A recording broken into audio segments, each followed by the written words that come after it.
Joy, excitement, rage, and frustration. As the weeks leading to Christmas intensify in the search for presents, many across the world have experienced this well-known mix of feelings. Has anyone ever questioned the origin of delivering Christmas gifts to children and adults alike? It seems that there isn't a simple answer to this. Some parents use presents as a type of reinforcement for their children's good behavior, although historical data don't appear to support the notion that this is a common practice. Additionally, it doesn't appear that presents are related to Christianity. Some families even follow the three wise men's practice of giving Jesus 3 presents at Christmas, which is based on the Christmas tale. There is no historical proof for this though. In truth, religious authorities have criticized the commercialization of Christmas because it makes the holiday's true purpose appear less significant than the giving of presents to middle-class or affluent youngsters. Although corporate marketing initiatives have long been blamed for the rise in holiday gift-giving, buying presents for children has always been a tradition in the United States, even before the rise of corporate capitalism. When did gift-giving all begin? It all started during the first half of the 1800s in New York City. It's a story of how the social elites and middle-class parents attempted to control over drastic changes occurring in their cities, brought upon by rapid urbanization in their communities. By instituting a new midwinter holiday that embraced home, family, and shopping, these Americans strengthened an emerging bond between Protestantism and consumer capitalism. So, how did it all happen? Historian Steven Nissenbaum, in his book The Battle for Christmas, argued that the reimagining of Christmas represented an aristocratic victory against the city's emerging working class. During the height of the Industrial Revolution, between 1800 and 1850, New York's population boomed, a jump of almost 10 times. The upper class became increasingly afraid of the customary December rituals of social inversion during this time. Similar to Halloween or New Year's Eve, this was a time when the less fortunate would engage in loud revelry and demand for food and drinks from the affluent. This occurred any time between St. Nicholas Day, a Catholic feast day celebrated on December 6 in Europe, and New Year's Day. European peasants and American slaves had used this wild partying on the streets to vent their resentment during the customary agricultural cycle's pause.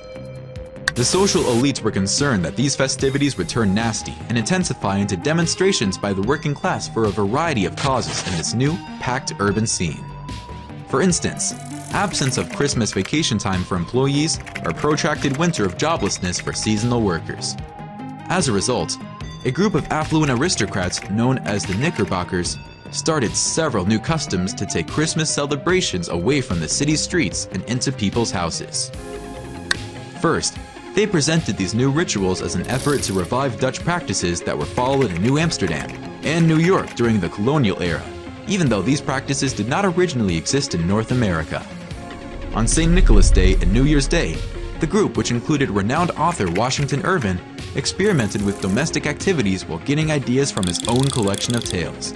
It wasn't until another group member, Clement Clarke Moore, published the world-famous Christmas poem, A Visit from St. Nicholas, often known as "'Twas the Night Before Christmas" in 1823, that the Christmas celebration custom was firmly established.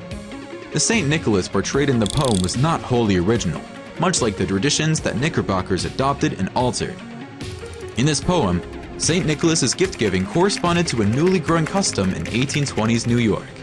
However, there wasn't sufficient information to explain the origin of children getting gifts on Christmas. Another development was also taking place that explains why we give gifts to children. Growing middle classes in New York and other northern cities began to support the reimagination of Christmas to better suit their agenda.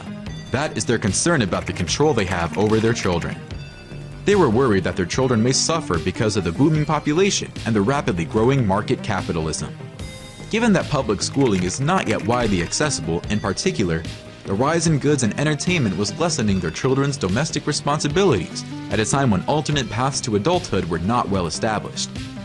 As the concept of work and home became increasingly distant, middle-class parents desired to keep their children at home as much as they could. The reason? To protect the children's innocent moral character from the distorting effects of capitalism. And this fits in well with the upper class's attempts to domesticate Christmas, because in the end, they want young Americans to identify the delights of the holiday with the safe haven of home, both physically and ethically. Parents started buying gifts for their children, even in little amounts, despite their worries about the commercial impacts on their children.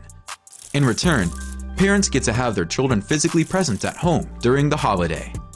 With the growth of the toy industry in the 1820s, American publishers began producing books and journals for children. Parents' awareness of the instructional value of consumer goods accounted for the vast majority of the demand for these items.